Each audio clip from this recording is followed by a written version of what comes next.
Meus amados irmãos e irmãs, a paz do Senhor Jesus e a graça sejam multiplicadas em vossa vida. Nesta oportunidade, nós vamos estar meditando na última lição deste trimestre, que é a lição de número 13, para o dia 27 de dezembro de 2020, cujo título é Quando Deus Restaura o Justo.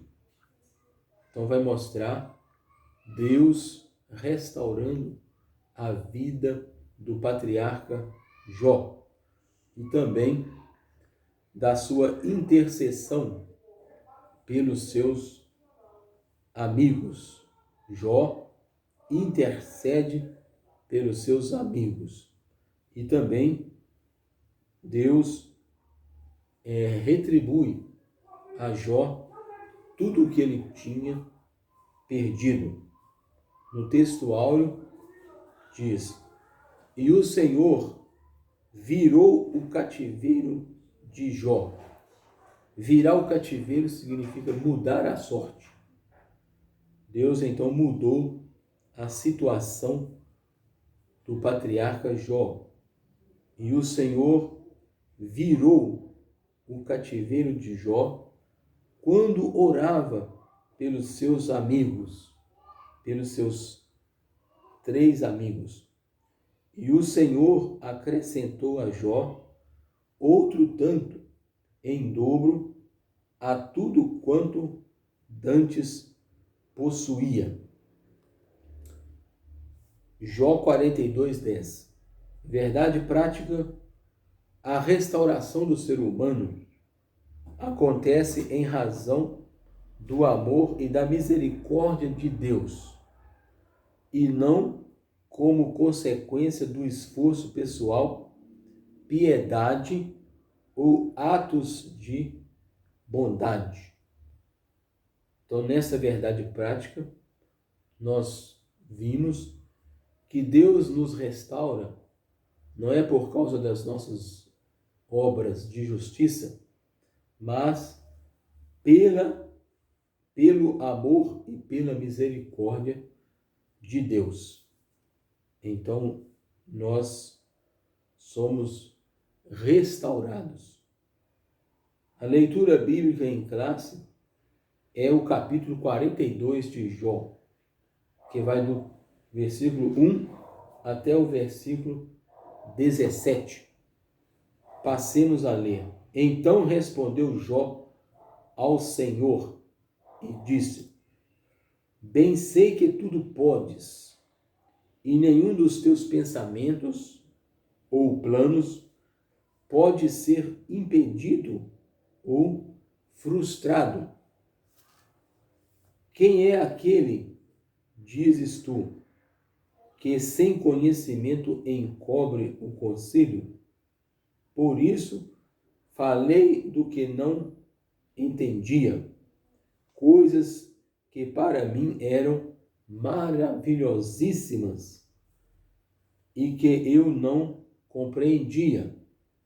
Então Jó reconhece a sua ignorância com respeito aos pensamentos de Deus. Escuta-me, pois, e eu falarei. Eu te perguntarei, e tu ensina-me. Com o ouvir dos meus ouvidos ouvi, mas agora te veem os meus olhos. É uma teofania, uma manifestação de Deus. Por isso, me abomino e me arrependo no pó e na cinza.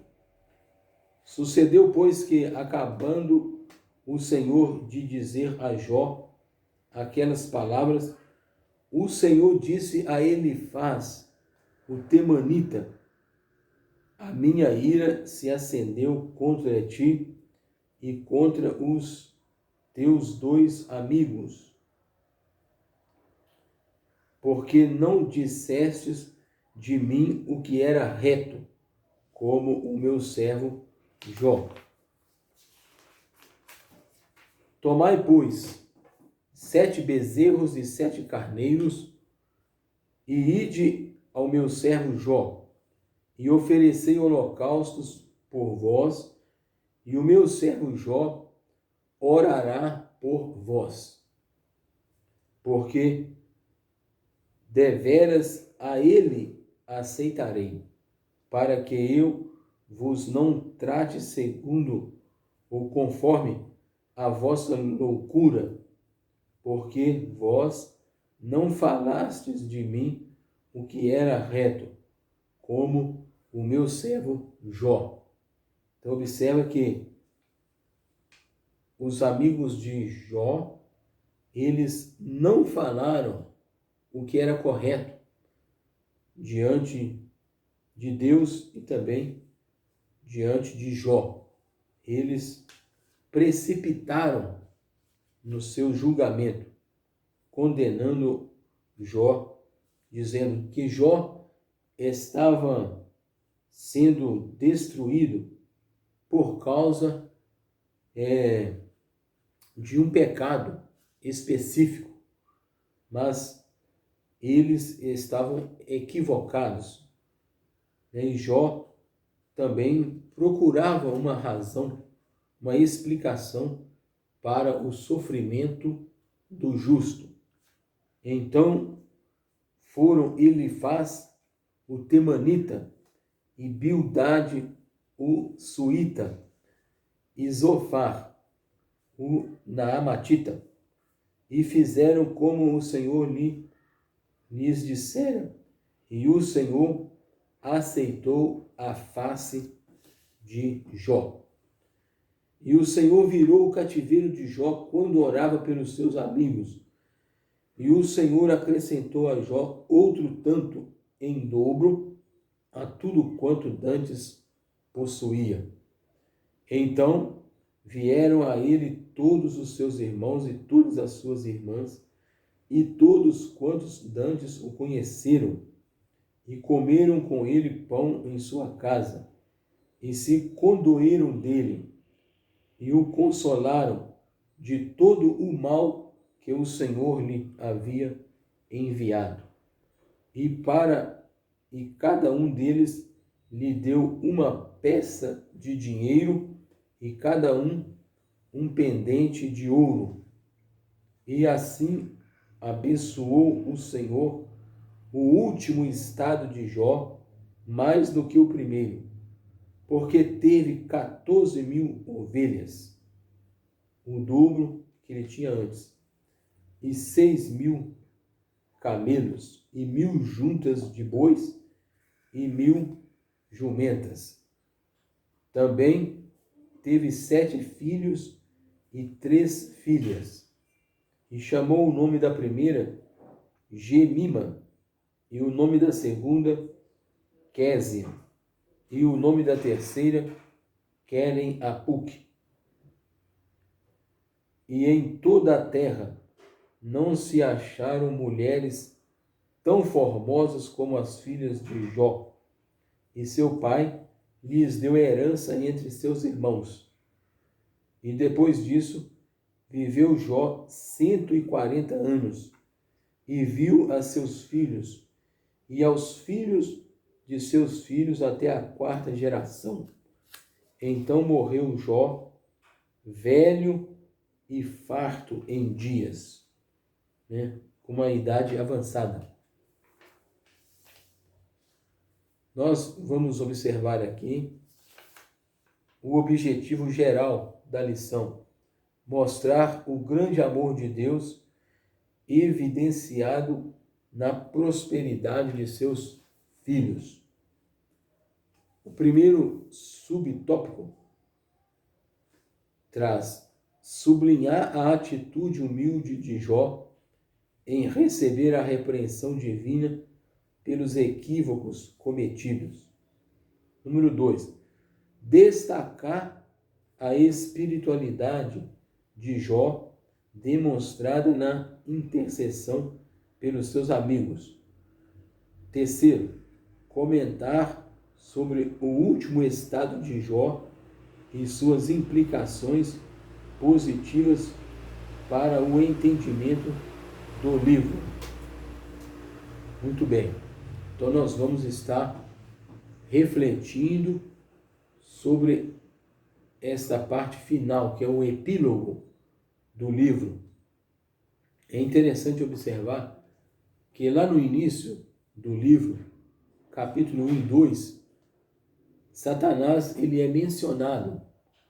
E no final do livro, ele não é mencionado. Era de se esperar que Deus chamasse o diabo e mostrasse que Jó, de fato, era um servo de Deus, era justo. Porém, o escritor do livro, que alguns até acham que foi Moisés, não menciona nada a respeito do diabo no final, na conclusão do livro. Então, nessa introdução, nós vamos ver a restauração de Jó, que ele se humilhou diante de Deus e ele também intercedeu pelos seus amigos, pelos seus 3 amigos. Portanto, o Senhor o restaurou de forma grandiosa, ou seja, deu-lhe o dobro do que ele tinha. Se ele tinha 1000 jumentas, por exemplo, ele dobrou para 2000, e assim sucessivamente. Toda a riqueza de Jó foi multiplicada por 2, exceto os filhos, que ele teve também 7 filhos e 3 filhas no final da sua vida. A humilhação de Jó, o Jó humilhado, os capítulos 38, 39, 40 demonstram como Deus expôs a Jó a sua onipotência na criação e também a sabedoria em preservá-lo. Ele mostrou que o patriarca era incapaz de não apenas compreender a dinâmica da criação, mas, sobretudo, fazer algo parecido com ela.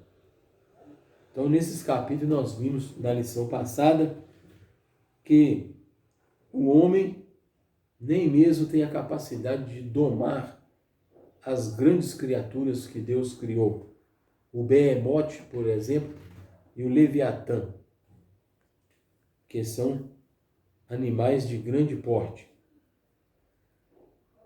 Aqui nós vemos que o Jó, ele passou por um período de humilhação, até o momento em que Deus o restaurou. Número 2, reverência e submissão. Então nós vamos observar estas 2 atitudes.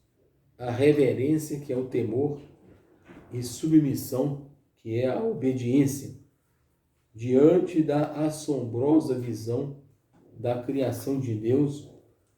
Jó agora exclama: bem sei eu que tudo podes e que nenhum dos teus planos pode ser frustrados. Jó 42, versículo 2. Então nós observamos aqui que Jó, ele chega a essa conclusão: bem sei eu que tudo podes. Deus é onipotente, onipresente, onisciente e onividente. Esse versículo demonstra sua atitude de reverência e submissão diante de Deus. Então nós devemos ter essas 2 coisas, reverência e também a submissão, a submissão diante de Deus. Pois bem, uma explicação a respeito da experiência viva com Deus. Então vamos refletir um pouco sobre a experiência viva com Deus. A prova de Jó diante de Deus muda drasticamente. A postura de Jó diante de Deus muda drasticamente. Ele ainda continua a se dirigir a ele, mas não da mesma forma que fazia. Para Jó, Deus era conhecido apenas de ouvido, ouvir falar, mas agora o patriarca viu o Criador. Essa experiência mudou-lhe a forma de ser. Então, Jó, segundo o teólogo Roy Zuck, Jó possuía um conhecimento de Deus apenas por tradição, que é o conhecimento que é passado de geração em geração, dos pais para os filhos. Então Jó, ele tinha esse conhecimento de segunda ou terceira mão. De segunda ou terceira mão. Mas agora ele o conhecia por meio de uma experiência pessoal. Então agora ele teve uma experiência viva com Deus. E muito importante isso, nós observarmos, né? Não podemos nos contentar com um conhecimento teórico acerca de Deus, mas devemos experimentá-lo quando temos experiências vivas com o Altíssimo. Renunciamos aos nossos achismos. Achismo, eu acho que é isso, eu acho que é aquilo outro, mas eu acho que é assim, que é do outro modo. Não. Esse achismo deve ser descartado. Nós temos que ter uma experiência viva com Deus e não viver de achismo, mas ter uma fé apoiada em Deus.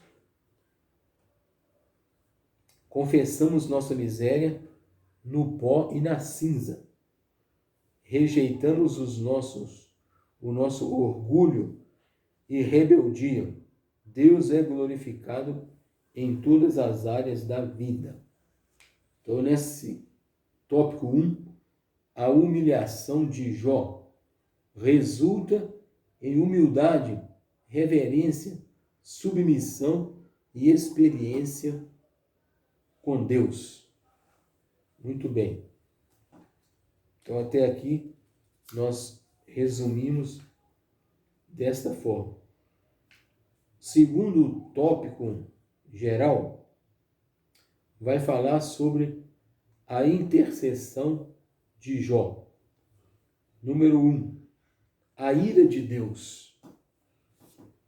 Hoje em dia, pouco se fala sobre a ira de Deus. Muitos teólogos, inclusive, rejeitam esse conceito sobre a ira de Deus. Diz que Deus é amor. E pronto. Deus é amor, ele não pode ser um Deus iracundo ou que possua ira dentre os seus atributos. Mas a Bíblia, ela fala a respeito da ira de Deus. E a Bíblia diz que dura coisa, ou horrenda coisa, é cair nas mãos do Deus vivo. Após ter se dirigido a Jó, o Senhor volta-se para Elifaz, o temanita. A minha ira se acendeu contra ti e contra os teus 2 amigos, porque não dissestes de mim o que era reto, como o meu servo Jó. Então, observa que os amigos de Jó eles não disseram a respeito de Deus o que era reto, como o meu servo Jó. 42:7. Estas palavras dizem muito sobre o conteúdo teológico do livro de Jó. Demonstram que as exposições feitas pelos seus amigos não eram todas verdadeiras, pois partiam de premissas falsas. Eles não apenas acusaram o patriarca, mas associaram o seu sofrimento a algum pecado cometido por ele. Então eles disseram: Jó, você está nessa situação, todo coberto de chagas, de doenças, porque você pecou contra Deus. Então significa que os amigos de Jó, eles eram saudáveis porque eles eram obedientes a Javé, o Senhor Jeová. Então, estava dizendo para Jó: nós, Jó, estamos em perfeita saúde porque nós obedecemos a Deus. Você já está nessa situação de luta, de sofrimento, de angústia, de humilhação, porque você pecou. Esta era a teologia dos amigos de Jó. Então vamos observar aqui, no número 2, o pecado dos amigos de Jó. Representados por Elifaz, o mais velho, o pecado dos amigos de Jó foi evidentemente exaltar a justiça de Deus, mas limitar seu poder soberano. Para eles, todo o sofrimento deveria ser uma consequência de um juízo divino, como resposta a um pecado praticado. Como o livro de Jó demonstra, quando dentro dos propósitos de Deus, o sofrimento é uma manifestação de amor e graça, e não uma forma de punição. Para Paulo, corrobora este princípio quando diz que nos foi concedida a graça de padecermos por Cristo e não apenas de acreditarmos ou crermos nele, em Cristo. Então nós somos chamados para participar dos sofrimentos de Cristo. Nisto, os amigos de Jó pecaram e por isso precisavam da intercessão de Jó, um homem de Uz. Pois bem, então, nesse tópico nós vimos o pecado dos filhos, ou melhor, dos amigos de Jó. Eles pecaram porque eles acusaram o patriarca de estar sofrendo porque pecou. Não era o caso aqui. Terceiro, vamos ver a oração de Jó. O próprio Deus, ele dirige aos amigos de Jó e diz para que eles trouxessem os animais para sacrificar, para Deus então perdoar os amigos de Jó. Eles não disseram o reto, as coisas certas a respeito de Deus. Então, Deus manifestou a sua ira. E para apaziguar a ira de Deus, eles deveriam oferecer sacrifícios, holocaustos, né? Holocausto é a oferta totalmente queimada. A oferta totalmente queimada é chamada de holocaustos. Foi o que eles fizeram. Trouxeram os animais, 7 animais para serem sacrificados. Depois mais 7, contemplando 14 animais que foram oferecidos em holocaustos para que Deus então desviasse a sua ira, a sua cólera diante de sobre os amigos de Jó. Então Deus fez com que Jó intercedesse pelos seus amigos. Deus fez com que Jó intercedesse pelos seus amigos. Terceiro tópico, a restauração de Jó. Então nós vamos ver aqui a misericórdia de Deus, o amor de Deus para restaurar o patriarca Jó. Restauração moral e espiritual. A restauração moral fala da conduta, da ética, dos princípios, e Jó foi restaurado. A restauração espiritual era seu relacionamento espiritual com Deus. Jó ele foi restaurado primeiramente nas dimensões moral e espiritual. Depois ocorre então uma restauração e não retribuição. Então Jó foi restaurado. No livro de Jó, onde o ímpio é sempre punido e o justo ele é sempre recompensado. A mensagem de Jó é diametralmente oposta a esse princípio. A lição moral e espiritual do livro é que Deus abençoa os homens porque os ama e não porque estão envolvidos numa troca de favores em que prevalece uma barganha espiritual. Então observa que Jó foi restaurado tanto moralmente, na sua conduta foi restaurada, também espiritual, que fala sobre o relacionamento com Deus.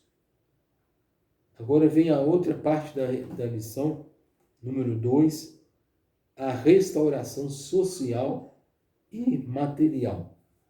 Então nós vimos que Jó, ele foi restaurado socialmente, seu relacionamento com as pessoas, com os seus amigos, com a sua família, e também a restauração material, que ele foi duplicado, ele recebeu em dobro tudo o que dantes ele possuía, mais de camelos, ovelhas, enfim, toda a riqueza material foi restaurada a Jó, sua família, seus filhos e toda a sua fazenda.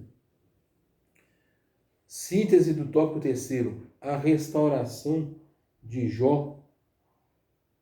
A restauração de Jó se deu nas esferas moral, na ética, espiritual, sua vida devocional, devoção a Deus, social, que é um relacionamento com as pessoas, e também material, foram seus bens materiais restituídos, restaurados. Pois bem, agora vamos partir para a nossa conclusão. Nessa conclusão, chegamos ao final de mais um trimestre, o último trimestre do ano de 2020. Nós aprendemos nem sempre os ímpios são punidos e nem sempre os justos são recompensados. Às vezes, o justo padece perseguição, pode padecer angústia, sofrimento. Mas Deus é misericordioso e fiel para ajudar, para nos tirar da depressão, da opressão, enfim, de tudo aquilo que nos oprime. Vamos observar aqui nessa conclusão da lição e do trimestre, do quarto trimestre. Podemos ver que a justiça de Deus permanece para sempre, que Deus, ele é misericordioso. Isso significa que Jó, ele também teve que aprender alguma coisa a respeito do sofrimento do justo e também a prosperidade do ímpio. A Bíblia ensina as duas coisas. É possível que o ímpio prospere nessa terra e o justo sofra perseguições. Que Deus nos ajude, nos dê da sua graça, para que possamos permanecer fiéis a Deus, termos comunhão com Deus e assim entregar a nossa vida inteiramente nas mãos do Senhor. E sabendo que nem todo sofrimento vem do maligno. Existe também a responsabilidade humana. O ser humano, ele é responsável pelas suas obras. Então, que Deus continue conosco, derramando sobre nós a tua bênção e a tua graça. Amém e amém.